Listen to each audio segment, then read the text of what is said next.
சிலுவை பாதை. முன்னுரை. நம் பாவ சாபங்களிலிருந்து நம்மை விடுவிக்கும் சிலுவை பாதை.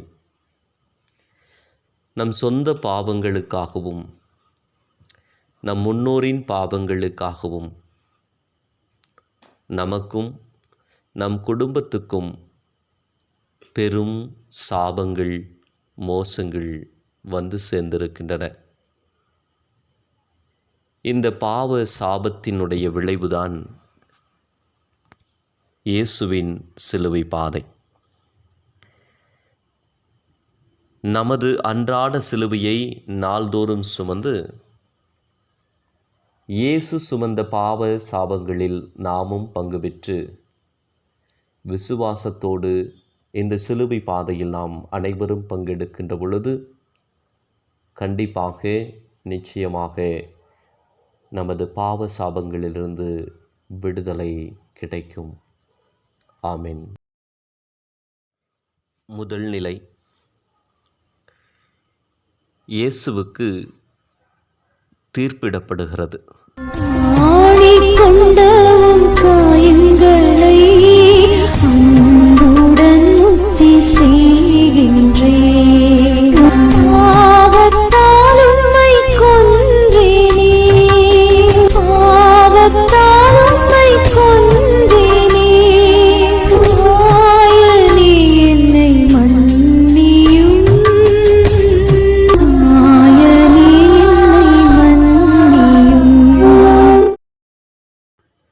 இயேசுவின் மேல் பல குற்றச்சாட்டுகள் சுமத்தப்பட்டன. ஆனால் எதுவும் எடுபடவில்லை. கடைசியாக தன்னை கடவுளாகச் சொல்லுகிறார் என்று அவர் வாக்குமூலத்திலிருந்தே அவரை குற்றம் சாட்டினார்கள். இவர் மீது நான் எந்த குற்றமும் காணேன் என்று பிலாத்து மும்முறை சொல்லுகிறான். இவனை சிலுவையில் அறையுங்கள் என்று இறுதி தீர்ப்பு வழங்கினான். சரித்திரத்தையே கரைபடுத்திய இந்த வினோத தீர்ப்புதான் அன்று நடந்தேறியது. சிந்தனை. என் பாவங்களை போக்கும் இயேசுவே, நான் அநியாயமாக பலரை தீர்ப்பிற்று குற்றம் சுமத்தி பாவம் செய்தேன். என் பொறாமையாலும் பழிவாங்கலாலும் நிறைய பேர் மீது வீண் பழி சுமத்தி இருக்கின்றேன். பிறர் செய்யும் சிறிய குற்றங்களையும் கை கால் மூக்கு என்று வைத்து அதை பெரிதுபடுத்தி ஊரெல்லாம் பேசி தெரிந்திருக்கின்றேன். எதிலும் பிறரை குற்றம் சாட்டுவதற்கு நான் எப்போதும் ஒருபடி முன்னால் நின்றிருக்கிறேன். இந்த பாவங்களால் எனக்கும் என் குடும்பத்திற்கும் வரவேண்டிய ஆசீர்வாதம் தடைபட்டிருப்பதை இப்போது நான் உணர்கிறேன். என்னை மன்னித்து விடுவியும் ஐயா. சாபம் நீக்கும் இயேசுவே, என் குடும்ப பாரங்களை நான் சுமக்கும்போது என்னை அநியாயமாக குற்றம் சாட்டுவோர் நிறைய பேரை காண்கிறேன். நான் செய்யாத குற்றத்தை என் மீது சுமத்துகின்றார்கள். நான் எடுக்காததை எடுத்ததாக சொல்லுகிறார்கள். நான் கொடுக்காததை கொடுத்ததாக சொல்லுகிறார்கள். என் மனதின் துயரத்தால் நான் சோர்ந்து போகிறேன். என் உள்ளத்தின் துயரத்தை ஆற்றி எனக்கு முழு விடுதலை தாரும் இயேசுவே. ஆமென்.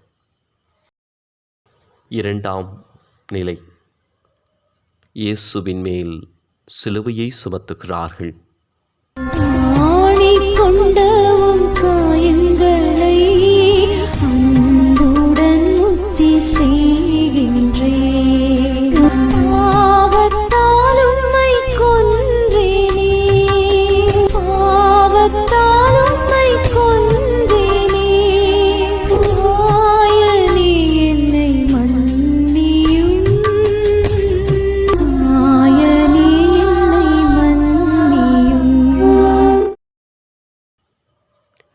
இயேசு தாமே சுமக்கும்படி இயேசுவின் மேல் பார சிலுவையை சுமத்துகிறார்கள்.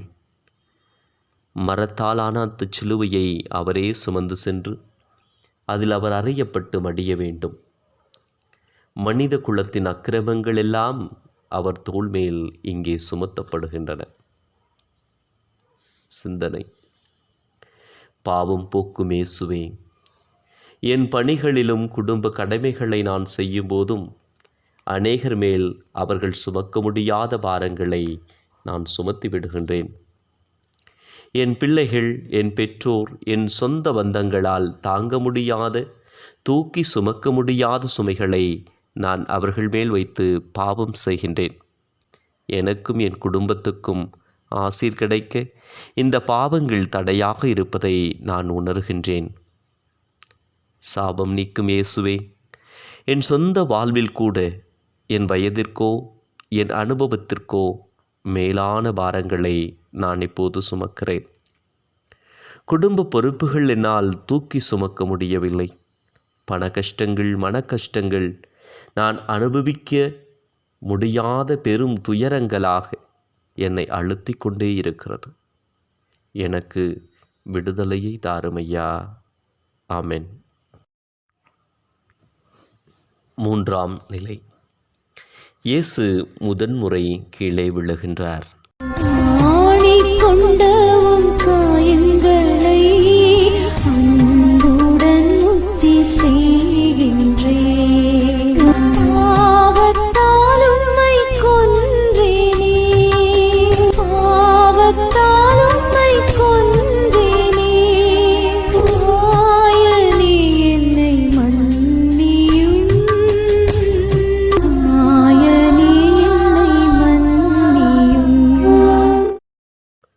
இரவெல்லாம் சித்திரவதைப்பட்ட இயேசு மிகவும் களைப்புற்றிருந்தார்.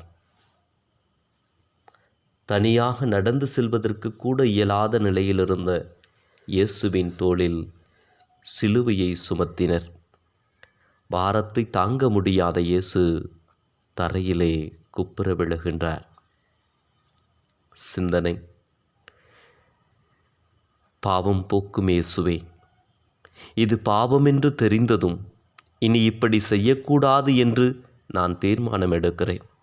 ஆனால் பாவ சந்தர்ப்பங்களில் விழுந்து போகிறேன். நான் பாவ சுகத்தை எவ்வளவு அனுபவிக்கிறேன் என்றால் மனம் திரும்ப காலம் தாழ்த்தி கொண்டே இருக்கிறேன். விழுந்த இடத்திலேயே சுகம் காண்கிறேன். இயேசுவே, பாவம் எவ்வளவு கொடியது என்று இப்போது காண்கிறேன். எனக்கும் உமக்கும் இடையே அது குறுக்கு சுவராக நிற்பதையும் உணர்கிறேன். எனக்கும் என் குடும்பத்துக்கும் ஆசிரை பெற தடையாக இருக்கின்ற இந்த பாவம் இனி வேண்டாம் என்று பலமுறை தீர்மானம் எடுத்தும் மீண்டும் மீண்டும் அதே பாவத்தில் விழுந்து கிடக்கிறேன். என்னை மன்னித்து விடுவியும் ஆண்டவரே. சாபம் நீக்கும் இயேசுவே, என் குடும்பத்தில் வீழ்ச்சிக்கு மேல் வீழ்ச்சி, தொழிலில் வீழ்ச்சி, முயற்சிகளில் வீழ்ச்சி, நம்பிக்கையில் வீழ்ச்சி. என் துன்பத்தில் நான் விழுந்த இடத்திலிருந்து எழும்ப முடியாமல் தவிக்கிறேன். பரிசுத்தரே, என் அன்றாட குடும்ப கடமைகளை நான் செய்யும்போது, என்னால் தொடர்ந்து எதையும் செய்ய முடிக்க போது மனதிற்கு பலம் கொடுத்து என்னை தாங்க முடியவில்லை. என்னை தாங்கி தூக்கிவிடும் இயேசுவே. 4ஆம் நிலை. இயேசு தன் தாயை சந்திக்கிறார்.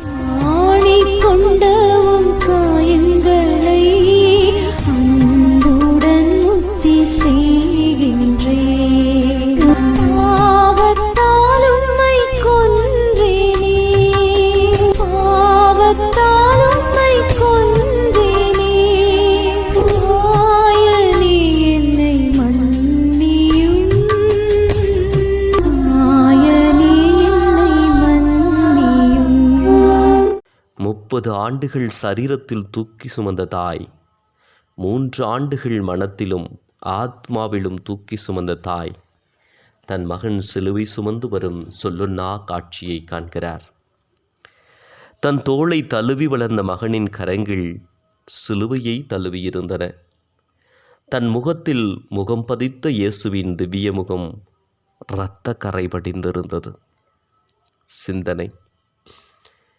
பாவம் போக்கும் இயேசுவே, சின்ன பருவத்திலிருந்து இந்த நாள் வரை என் பெற்றோரை எத்தனை முறை நான் துயரப்படுத்தி இருக்கிறேன், வருத்தப்படுத்தி இருக்கிறேன், அவமதித்திருக்கிறேன். நான் எதிர்பார்க்காதது அவர்கள் எனக்கு செய்த போதெல்லாம் நான் எதிர்பார்த்தது அவர்கள் எனக்கு செய்யாத போதெல்லாம் நான் அவர்களை துன்பப்படுத்தியுள்ளேன். ஒரு பெற்றோர் என்றால் யார்? அவர்கள் பாரம் என்ன, அவர்கள் எவ்வளவு பெரியவர்கள், அவர்கள் எவ்வளவு உயர்ந்தவர்கள் என்பதெல்லாம் எண்ணாமல் என்னுடைய அகந்தையினாலும் சிறுபிள்ளைத்தனத்தினாலும் நான் அவர்களை துயரப்படுத்தியிருக்கிறேன். இயேசுவே, இன்று எனக்கும் என் குடும்பத்துக்கும் ஆசீர் கிடைக்க இந்த பாவங்கள் எல்லாம் தடையாயிருக்கின்றன. என்னை மன்னியும் இயேசுவே.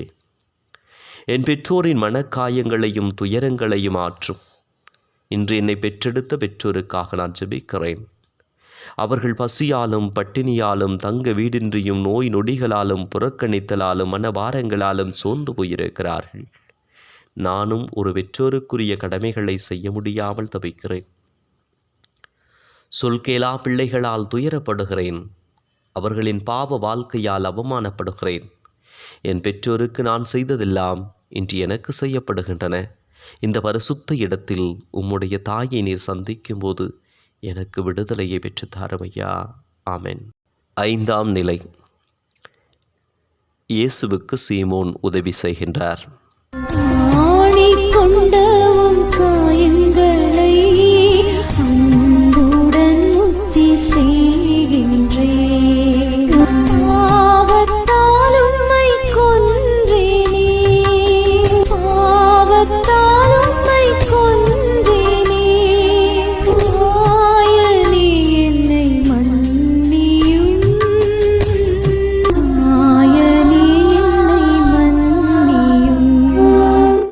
பிலாத்துவின் தீர்ப்புப்படி இயேசு கொல்கத்தாவில் சிலுவையில் அறைந்து கொல்லப்பட வேண்டும்.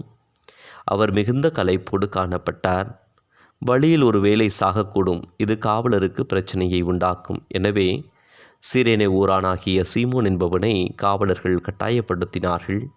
சீமோன் கட்டாயத்தினால் இயேசுவின் சிலுவையை சுமந்தாலும் இயேசுவுக்கு அது மிக பெரும் இலைப்பாற்றியாகவே இருந்தது. இயேசுவின் பாடுகளில் பங்கு பெற்ற சீமோன் என்றும் நினைவு கூறப்படுகின்றார். சிந்தனை. இயேசுவே, எனக்கு நிறைய சுயநலம் உண்டு. என்னுடைய சுயநலம் எவ்வளவுக்கு என்னை ஆட்டி படைக்கிறதென்றால் பிறர் நலத்தை என்னால் நினைத்து கூட பார்க்க முடியவில்லை. என் சொந்த வீட்டில் என் கூட இருப்பவர்கள் எவ்வளவு வருத்தப்படுகிறார்கள் என்பதை என்னால் உணரவே முடியவில்லை. என் பார்வை மங்கி போயிருக்கிறது. நான் வேலை செய்கிற இடங்களில், நான் பயணம் செய்கிற பாதையில் பாரத்தால் மனச்சுமையால் கஷ்டங்களால் தளர்ந்து தள்ளாடுபவர்களை பார்த்து ஒரு ஆறுதல் சொல்லக்கூட எனக்கு மனமில்லாமல் போயிற்று. இந்த என் சுயநலத்தால் நான் பாவம் செய்தேன். எனக்கு விடுதலை தாருங்கள் சுவாமி. ஐயா, என்னுடைய பாரத்தை நான் சுமந்து செல்லும்போது நானும் கூட ஆறுதல் இல்லாமல் தவிக்கிறேன். என் கூட இருப்பவர்கள் கூட என்னுடைய கஷ்டங்களை பார்த்தும் பாராமுகமாயிருப்பதை காண்கிறேன். அது எனக்கு இன்னும் துயரமாயிருக்கிறது. அவர்கள் எனக்கு உதவி செய்ய மாட்டார்களா என்ற ஏக்கம் எனக்குண்டு சுவாமி. என் குடும்பத்தில், என் தொழிலில் நான் தனிமை பெற்றிருக்கிறேன். ஆண்டவரே, எனக்கு துணையாக வந்து என்னை விடுவித்தருளும் சுவாமி. ஆமென். 6ஆம் நிலை. இயேசுவின் முகத்தை வெரோனிக்கம்மாள் துடைக்கிறாள்.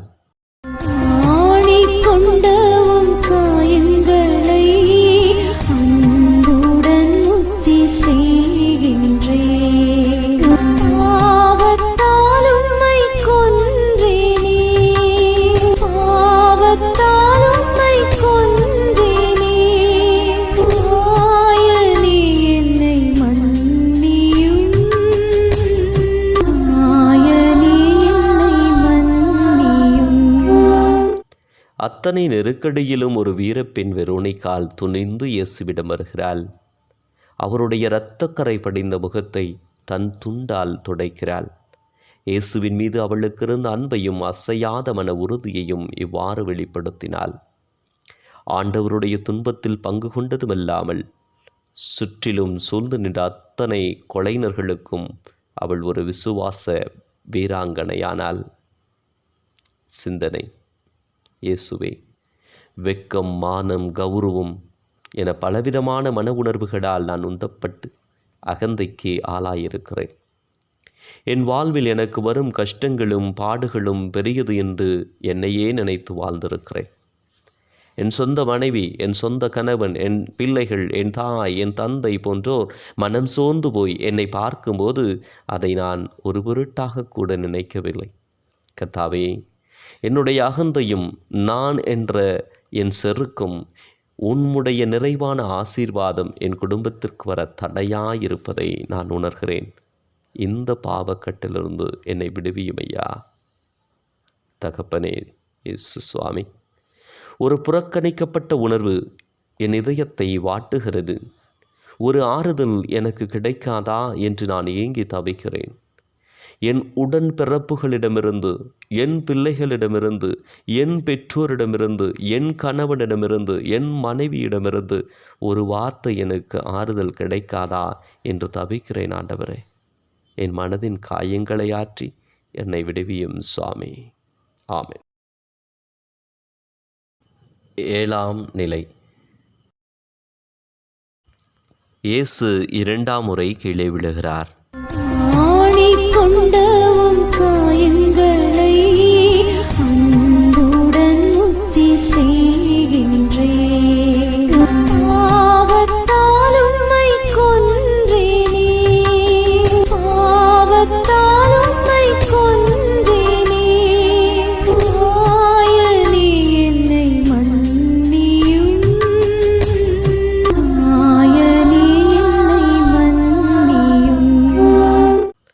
இயேசு மீண்டும் கீழே விழுகிறார். சிலுவையின் பாரம் அவரை அதிகமாக அழுத்தியது. மரச்சிலுவையின் பாரத்தை விட மனச்சிலுவையின் பாரம் அவருக்கு மிகுந்த களைப்பை உண்டாக்கியது. கசையடிகளால் உடலில் களைப்பு, ஆனால் செல்லும் வழியில் கிடைத்த வசைமொழிகளால் மனதில் களைப்பு. நிந்தை, அவமானம் என்று அனைத்து உபாதைகளும் அவர் சிலுவையின் அழுத்தத்தை அதிகரித்தது. இந்த மண்ணுலகை உண்டாக்கிய கடவுள் மண்ணோடு மண்ணாக புரள்கின்றார். சிந்தனை. பாவம் போக்கும் இயேசுவே, என்னுடைய பொறாமை, கவனக்குறைவு, சுயம் என் வாழ்க்கையில் உண்டாக்கிய விபரீதங்கள் பல. பிறருடைய வாழ்க்கையில் இனி எழும்ப முடியாத அளவுக்கு அவளுடைய பெயரை நான் கெடுத்திருக்கிறேன். ஒரு விளையாட்டாக நான் பேசிய சில காரியங்கள் எத்தனையோ பேருடைய உள்ளங்களில் காயத்தை உண்டாக்கி வாழ்க்கை பெரும் துன்பத்திற்கு தள்ளப்பட்டிருக்கிறது. பொறாமையினாலே பிறர் பெயரை கெடுத்து அவர்களின் உலகை பார்க்க முடியாத அளவுக்கு நான் துன்பப்படுத்தியிருக்கிறேன். இதெல்லாம் எவ்வளவு பெரிய பாவம் என்று நான் உணராமலேயே இருந்தேன். இதனால் உண்டான பாவம் எனக்கும் என் ஆண்டவருக்கும் இடையே பெரும் தடைச்சுவராக நிற்கிறது என்பதை இப்போது உணர்கிறேன். சாபம் நீக்கும் இயேசுவே, பரிசுத்தரே, என் குடும்பத்தை கண்ணோக்கி பாரும். எத்தனை வீழ்ச்சிகள், எத்தனை தோல்விகள், எத்தனை ஏமாற்றங்களால் நொறுக்கப்பட்டிருக்கிறேன் சுவாமி. என் பிள்ளைகளுடைய வாழ்க்கையில் விழுந்த இடத்திலிருந்து அவர்கள் எழும்ப முடியவில்லை. ஆண்டவரே, என் கணவனின் தொழிலிலும் வீழ்ச்சி. என் பாவம் போக்க பாடு ஏற்றவரே, உம்முடைய பாடுகளாலும் மரணத்தாலும் எனக்கு விடுதலை தாரும் சுவாமி. ஆமேன். 8ஆம் நிலை. இயேசு எருசலேம் மகளிருக்கு ஆறுதல் சொல்லுகிறார்.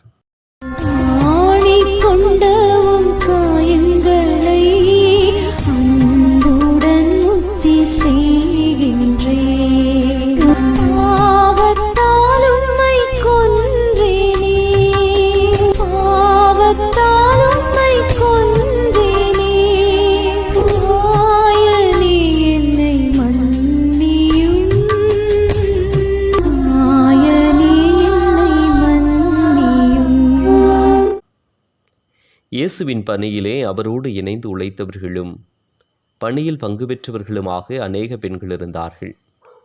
பெரும்பாலும் உள்ளவர்கள் அவரிடமிருந்து கிருபைகளை பெற்றுக்கொண்ட உயர்குல பெண்கள். இயேசு யார் என்பதையும் அவர் எந்த அளவுக்கு பரிசுத்தர் என்பதையும் நன்கு உணர்ந்தவர்கள் அவர்கள். இயேசுவுக்கு உண்டான இந்த பெரும் துன்பத்தில் பங்கு கொள்ள அவர்கள் குடும்பமாக முன்வந்தார்கள். சிந்தனை. பாவத்தை போக்கும் இயேசுவே, என் பாவத்தையும் என் பாடுகளையும் சுமந்த என் நேச இயேசுவே, நீர் எனக்கு தந்த பிள்ளைகள் உம்முடைய சொத்து என்பதை நான் உணரவில்லை. அவர்கள் நீர் எனக்கு தந்த கொடை என்பதை உணரவில்லை. இந்த பிள்ளைகள் உமக்கு திருப்பி தரப்பட வேண்டியவர்கள் என்பதையும் எண்ணாமல் அகந்தையோடு வாழ்ந்திருக்கிறேன் ஐயா. என் பிள்ளைகளுக்கு நான் செய்ய வேண்டிய கடமைகளை செய்யாமல் இருந்திருக்கிறேன். என்னுடைய கோபதாபங்களாலும் எரிச்சல்களாலும் பொறுமையின்மையாலும் பாவ அசுத்தங்களாலும் என் பிள்ளைகளுக்கு நான் துர்மாதிரியாயிருந்திருக்கிறேன். ஆண்டவரே, அந்த பிஞ்சு உள்ளங்களை நான் எவ்வளவோ காயப்படுத்தி இருக்கிறேன். அப்பா, அவர்கள் இன்று வளர்ந்து அவருடைய காயங்களும் வளர்ந்து தவிப்பதை உணர்கிறேன் சுவாமி. என் பாவங்களை பொறுத்து எனக்கு விடுதலை தாரும் இயேசுவே. சாபம் நீக்கும் இயேசுவே. என் பிள்ளைகளை உம்முடைய பாதத்தில் கொண்டு வருகிறேன். என் பிள்ளைகளுக்காக அழ வேண்டும் என்று சொன்னீரே. அவர்கள் படிப்பதற்கான வசதிகளை நீ நிறைய தந்தும் என் பிள்ளைகளுக்கு படிக்கும் நாணம் இல்லையா. என் பிள்ளைகளுக்கு நல்ல ஆகாரங்களை தந்தும் அவர்களுக்கு உடல் எழுந்தெறவில்லையா. அருமை தகப்பனே, என் குடும்பங்களிலே எத்தனையோ பிள்ளைகள் இன்னும் எதிர்காலம் நிச்சயமில்லாமல் திணறிக் கொண்டிருக்கிறார்கள் சுவாமி. என் உடன்பிறப்புகள், என் குடும்பத்தார் அனைவரையும் இந்த நேரம் நினைவு கூறுகிறேன். அவர்களுக்காக அழுது குழும்புகிறேன். விடுதலை தாரும் இயேசுவே. ஆமென். 9ஆம் நிலை. இயேசு 3ஆம் முறை கீழே விழுகிறார்.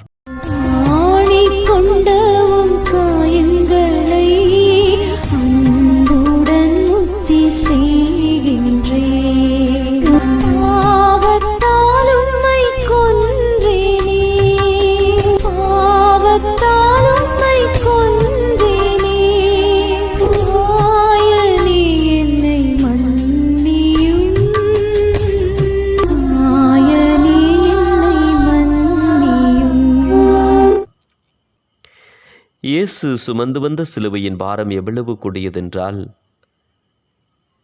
அவரை கொல்கத்தா வரை சுமந்து செல்ல அது அனுமதிக்கவில்லை. பிலாத்துவின் அரண்மனையிலிருந்து புறப்பட்ட போது இயேசுவுக்கு இருந்த மனபலம், சரீர உறுதி இப்போது இல்லை. சிலுவையின் பாரமும் போக போக அதிகரித்தது. வழியெங்கும் மக்கள் கூட்டம் கூடி நின்று அவரை எள்ளி நகையாடி பரிகசித்தது.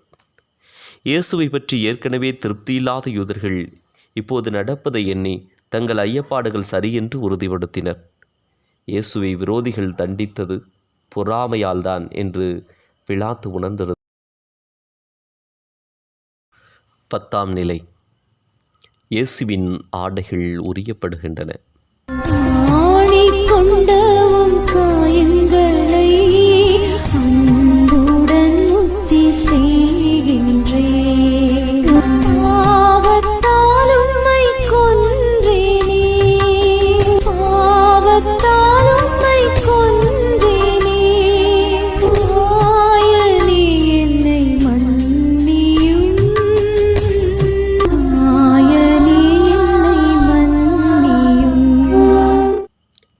ஆடையோடு யாரையும் சிலுவையில் அறைவதில்லை.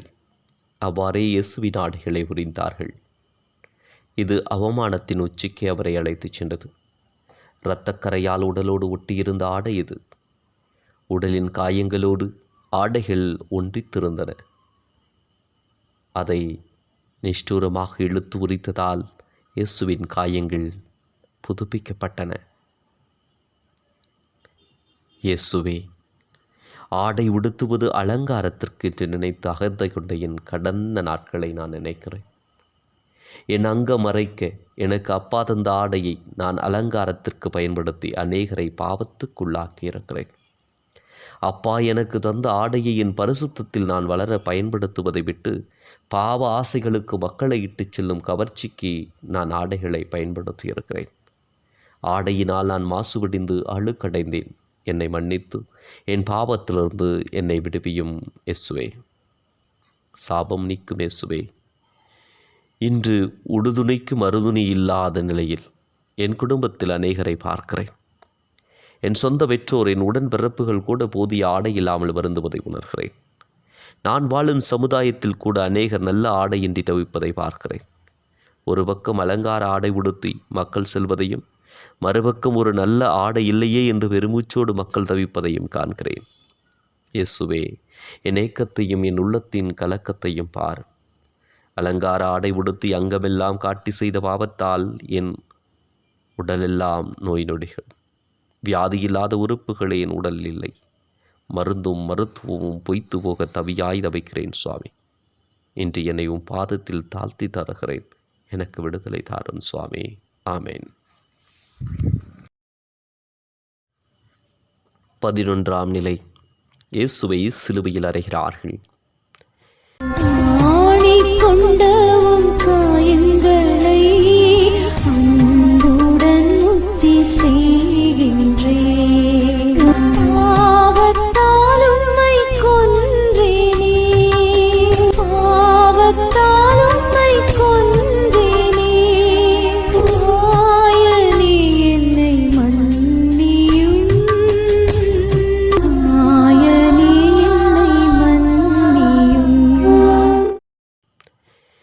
இயேசுவுக்குண்டான துன்பம் அதிகரித்து கொண்டே இருந்தது. அதன் ஒரு நிகழ்ச்சியாக சிலுவையில் அறைதல் நடைபெற்றது. சிலுவையில் அறையப்படும் ஆளின் அளவை பார்த்து சிலுவை செய்யப்படுவதில்லை. எனவே அறையப்படும் போது சிலுவையின் அளவுக்கு தகுந்தபடி கை கால்களை இழுத்து நீட்ட வேண்டும். அதுவே கொடுமை. ஆனால் அதற்கு மேல் ஆணி அறைதல் நடந்தது. உள்ளங்கைகளை மரத்திலே பதித்து வைத்து பச்சை மரத்தில் ஆணி அடிப்பது போல் ஓங்கி அறைந்தார்கள். 2 கால்களையும் பிணைத்து வைத்து பாதங்களை துளைத்து ஆணி அடித்தார்கள். ஆணிகளின் முனையை வளைக்க இயேசுவின் உடலோடு சிலுவையை கவிழ்த்து வைத்து அடித்தார்கள். ஆக இந்த கொடுமையான சம்பவம் இயேசுவை கொல்லாமல் கொன்றது. உடலிலிருந்து உயிர் பிரியும் பொல்லாத நேரத்தை நோக்கி இந்த பாடுகள் நடந்தன. சிந்தனை: பாவம் போக்கும் இயேசுவை. பிறரை காயப்படுத்துகின்றன என்னுடைய வார்த்தைகள், பிறரை காயப்படுத்துகின்றன என்னுடைய செயல்கள். எத்தனை முறை வேண்டுமென்றே செயல்களாலும் என் சொற்களாலும் பிறரை நான் கொடுமையாக காயப்படுத்தி இருக்கிறேன். வாய்ப்பு கிடைத்த போதெல்லாம் நான் பிறரை காயப்படுத்துவதில் அக்கறையோடு இருந்தேன். என் உள்ளத்தின் பழி எவ்வளவு பெரியது என்றால், வாய்ப்பை உண்டாக்கி என் பழி தீர்வட்டும் நான் காயப்படுத்தி இருக்கிறேன். இயேசுவே, என்னுடைய வைராக்கியம், என்னுடைய பழி வாங்குதல்கள் எத்தனையோ பேரை சிலுவையில் அறைந்து வைத்திருக்கிறது. இன்னும் அவர்கள் சிலுவையிலேயே தொங்கி நிற்கிறார்கள். என் பாவங்களை பொறுத்து என்னை மன்னியும் தெய்வமே. சாபத்தை நீக்கும் இயேசுவே. என் குடும்பத்தில் என் கணவனுக்கு தீராத வியாதி, என் மனைவிக்கு, என் பிள்ளைகளுக்கு கொடிய வியாதிகள், கேன்சர், டிபி, ஆஸ்மா, இதய நோய், சர்க்கரை வியாதி என்று கொடும் வியாதிகளால் என்னுடைய குடும்பம் அலைக்கழிக்கப்படுகிறது. சரீரத்தின் வலி தாங்க முடியாமல் தூங்காத இரவுகள், குடும்பத்தில் ஒப்பாரி சத்தம் ஓயாத என் வீடு, கண்ணீரும் கலக்கமும் நிறைந்த என் குடும்ப வாழ்வு. இயேசுவே, எனக்கு விடுதலை தாரும் சுவாமி. ஆமென். 12ஆம் நிலை. இயேசு சிலுவையில் உயிர் விடுகிறார்.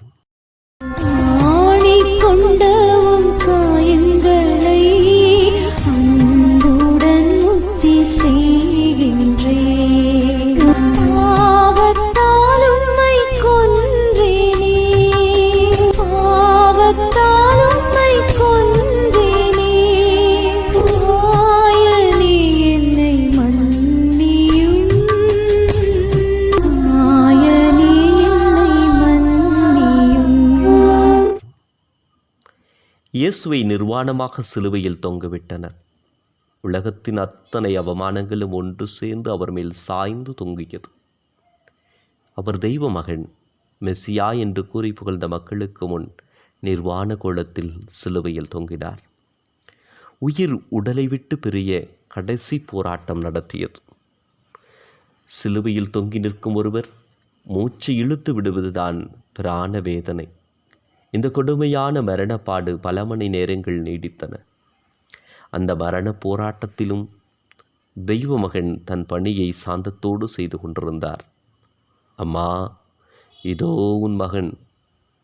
யோவான், இதோ உன் தாய். பிதாவே, இவர்களை மன்னியும். இன்றே நீ என்னோடு பரகதியில் இருப்பாய். பிதாவே, ஏன் என்னை கைவிட்டீர்? தாகமாயிருக்கிறது. எல்லாம் முடிந்தது. பிதாவே, கையில் என் ஆவியை ஒப்படைக்கிறேன் என்று இயேசு உயிர் துறந்தார். சிந்தனை: பாவத்தை பற்றிய அச்சமே இல்லாதது என் வாழ்வு. பாவம் எவ்வளவு கொடியது! அது என் தெய்வத்தை நேரடியாக தாக்குகின்ற சக்தியுடையது. என் தெய்வத்துக்கும் எனக்கும் இடையே உறவை அறுத்து போடும் சக்தி கொண்டது. இதை நான் உணராமலேயே வாழ்ந்தேன். என் பேச்சுகளால் கடுமையான பாவங்களை கட்டிக்கொண்டேன். என் எண்ணங்களால் கொடிய பாவங்களை கட்டிக்கொண்டேன். என் செயல்களாலும் அவ்வாறே செய்து கொண்டேன். பரிசுத்தமான இதயத்தோடு தெய்வத்திடத்திலே வலம் வந்து என் கடந்த காலத்தை நினைக்கிறேன். இன்று பரிசுத்தம் இழந்து, புனிதம் இழந்து, ஆத்மா செத்து போக காலடியில் வந்து நிற்கிறேன். பாடுகளாலும் மரணத்தாலும் என்னை விடுவியும் இயேசுவே. சாபம் நீக்கும் இயேசுவே. என் குடும்பம் சில நாட்களாகவே மரண பயத்தில் வாடுகிறது. எப்போது என்ன செய்தி வருமோ என்ற நடுக்கம். வெளிநாடுகளிலிருந்து கெட்ட செய்திகள் வருகின்றன. தொலைபேசி மணி அடிக்கும் போதே நெஞ்சம் துடிக்கிறது. என்ன செய்தி எப்போது வருமோ என்று ஒவ்வொருவரையும் பயந்து கொண்டே பார்க்க வேண்டியிருக்கிறது. வியாதியின் கொடுமையால் இரவை கடத்தி செல்ல முடியாமல் பயத்தில் இருக்கிறேன். நாளைக்கு எப்படி கண் விழிப்பேன் என்று தெரியாத மரண பயம். இந்த பெரும் அந்தகார கட்டிலிருந்து எனக்கு விடுதலை தாரும் சுவாமி. ஆமென். 13ஆம் நிலை. இயேசு தன் தாயின் மடியில்.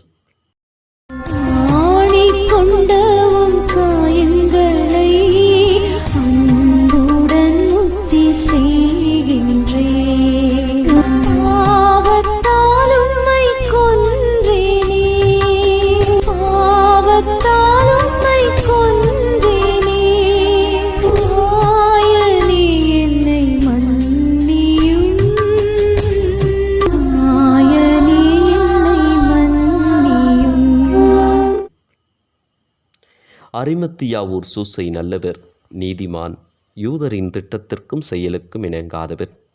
கடவுளுடைய அரசை எதிர்பார்த்திருந்தார்.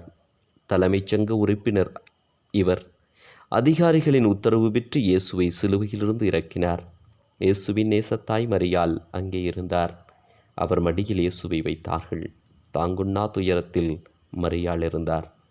உன் இதயத்தையும் ஒரு வாள் ஊடுருவும் என்று முன் அறிவிக்கப்பட்டவர் வியாகுல தாயாக அங்கே அமர்ந்திருந்தார். கணவளை இழந்த மரியாள் தன் ஒரே மகனின் அடைக்கலத்தில் இருந்தவர். அந்த ஒரே மகனையே பிதாவுக்கு பழிபொருளாய் கையளித்தார். உலக மீட்புக்கான பிதாவின் திட்டத்தில் மரியாளுக்கும் உரிய பங்கு கிடைத்தது. ஆணிகள் பதிந்த பரிசுத்த கரங்கில் முள்முடி பாய்ந்த தெய்வ மகனின் திருத்தலை, கொடியை ஈட்டி ஊடுருவிய தேவனின் திருவிழா, ஆணியால் குத்தி திறக்கப்பட்ட இறைமகனின் பொற்பாதங்கள் கண்கள் குளமாக முத்தமாறி பொழிகின்றாள். அங்கே அந்த வீரத்தாய் தன்னை முழுவதுமே தேவ சுத்தத்துக்கு கையளித்த அந்த தாய் தனக்கு மீதியிருந்த ஒரு மகனையே பிதாவின் வழிபீடத்துக்கு கையளிக்கிறார். உலக மீட்புக்கான உன்னத வழி ஒன்று இங்கே நடந்து முடிந்தது. பாவம் போக்கும் இயேசுவே, எல்லோரையும் சிலுவையில் அறைவதில் எப்போதும் நான் முந்தியிருக்கிறேன். பாவம் செய்வதற்கு விரைந்த என் கால்கள் பாவத்திலிருந்து திரும்ப விரையவில்லை. பாவம் செய்ய காலத்தையும் நேரத்தையும் திட்டமிட்டு தேடினேன். ஆனால் பாவத்திலிருந்து திரும்ப காலம் குறிக்க பயப்படுகிறேனே. என் பேச்சுகளால், என் எண்ணங்களால், என் செயல்களால் பிறரை சிலுவையில் அறைவதிலேயே நான் குறியாயிருக்கிறேன். இயேசுவே, என்னை மன்னியும் ஐயா. இந்த 13ஆம் ஸ்தலத்தை கண்ட பின்பு நான் என் வாழ்க்கையை தொடர விரும்பவில்லை. என்னை பொறுத்து ஏற்றுக்கொள்ளும் சுவாமி. ஆமென். சாபம் நீக்கும் இயேசுவே, என் துன்பத்தை யாரிடம் சொல்வேன்? என் குடும்பத்தில் நெருக்கடிகளை என் பெற்றோர் அறிந்தால் பொறுத்து கொள்ள மாட்டார்களே. என் கணவனுக்கு தெரியாமல், என் மனைவிக்கு தெரியாமல், என் துன்பத்தை என் பிள்ளைகளுக்கு அறிவிக்காமல் நான் தன்னந்தனியே தவிக்கிறேன். யாரிடத்திலும் சொல்ல முடியாத என் துயரத்தை இந்த நேரம் என் இயேசுவே நீர் மாத்திரம் காண்கிறேன். பிறர் என்னை இந்த சிலுவையிலிருந்து இறக்க முடியாது. மனித உதவியை தேடுவதுமே மட்டம்தான். ஆனால் உம்மை இறக்கிவிட ஒரு அரிமத்தியா ஒரு யோசிப்பினை தேர்ந்து கொண்டீரே. அப்பா, நீர் எல்லாம் காண்கிறவர். என்னையும் என் சிலுவையிலிருந்து இறக்கி தேற்ற இந்த 13ஆம் ஸ்தலத்தில் கைதாரும் ஐயா. ஆமென். 14ஆம் நிலை. இயேசு அடக்கம் செய்யப்படுகிறார்.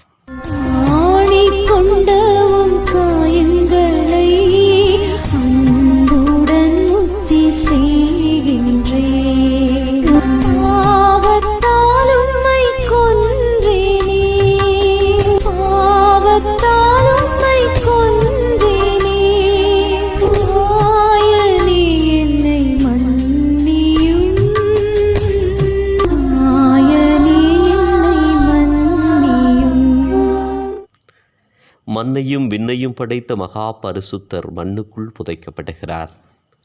அவர் தமக்குரிய இடத்துக்கு வந்தார். அவருக்குரியவர்களோ அவரை ஏற்றுக்கொள்ளவில்லை.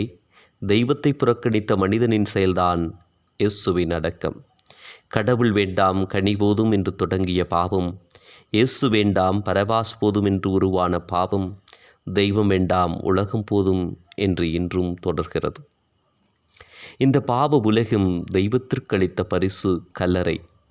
விளக்கை அணைத்துவிட்டால் இருளை விரும்பும் பிராணிகளுக்கு கொண்டாட்டம், நல்லவரை அழித்துவிட்டால் தீயவருக்கு குதூகலம். இயேசுவை அடக்கம் செய்தால் பிசாசின் மக்களுக்கு கூத்தாட்டம். ஆனால் தெய்வத்தை கல்லறை தாங்குமா? உயிரும் உயிர்ப்புமானவர் கல்லறையில் இருக்க முடியுமா? பாவம் போக்கும் இயேசுவே, இரகசிய பாவங்கள் எனக்குள் கல்லறையாக இருந்து கொண்டிருக்கிறது. இரகசிய பாவம் என்பது வெளிப்படையில் மறைக்கப்பட்ட பாவமாக இருக்கலாம்.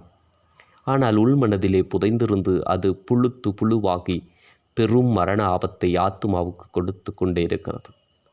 நான் அதை பற்றியெல்லாம் அக்கறை கொண்டதே இல்லை. வெளிப்படையாக மக்கள் பார்க்கின்ற பாவங்கள்தான் நான் நீக்கப்பட வேண்டியது என்று என்னையே தேற்றியிருக்கிறேன். வாய்ப்புகள் கிடைக்காததால் நான் பாவம் செய்யாமல் இருக்கிறேன். என்னுடைய மறைந்த உள்ளம் பாவத்தை தேடிக்கொண்டே இருக்கிறது. என் இரகசிய பாவங்கள் என் சரீரத்தையும் என் ஆத்மாவையும் ஒவ்வொரு நாளும் கொன்று கொண்டே இருக்கிறது. இயேசுவே, என்னை முற்றிலும் அறிகிற கர்த்தாவே, நான் மறைத்தாலும் உமக்கு முன்மறைவானது ஒன்றுமில்லை ஐயா. என் சின்ன பருவத்திலிருந்து இந்த நாள் வரை வானகத்துக்கு முன்பு உமக்கு முன்பும் நான் மறைத்த என் பாவங்களை இதோ வெளியே கொண்டு வருகிறேன். இரத்தத்தால் தொட்டு ஒரு கல்லறையின் ஜீவியத்திலிருந்து எனக்கு விடுதலை தாரும் சுவாமி. சாபம் நீக்கும் இயேசுவே, பரிசுத்தரே, என் ஏழை குடும்பத்தை ஒருமுறை வாரும். இனி நாங்கள் எழும்புவோமோ என்று அச்சம் உண்டாகும் அளவுக்கு விழுந்து கிடக்கிறோம் ஐயா. ஒரு கல்லறையின் அனுபவம் அது. இனி எங்களுக்கு மீட்பு இல்லை. இனி என் பிள்ளைகளுக்கு மீட்பு இல்லை. இனி என் வியாதியிலிருந்து மீட்பு இல்லை. கடன் தொல்லையிலிருந்து மீட்பு இல்லை என்ற ஒரு கொடுமையான அச்சத்தை நான் என் வாழ்வில் அனுபவிக்கிறேன் சுவாமி. ஒரு கல்லறையின் அனுபவம் அது. என் பிள்ளைகளை பார்க்க என் கண்கள் கூசுகின்றன. என் முன்னால் இருக்கின்றவற்றை காண என் கண்கள் அச்சப்படுகின்றன. தனிமையை விரும்புகிறேன். யாரையும் பார்க்கும் மன துணிச்சல் எனக்கு இல்லை. ஒதுங்கி ஒதுங்கி என் வாழ்க்கையை ஓரத்திற்கே கொண்டு போகிறேன். ஒரு கல்லறையின் அனுபவம் அது. இயேசுவே, என்னையும் என் குடும்பத்தையும் பற்றி இருக்கின்ற கொடிய கல்லறையின் அச்சுறுத்தலில் நின்று எங்களுக்கு விடுதலை தாரும் சுவாமி. ஆமேன்.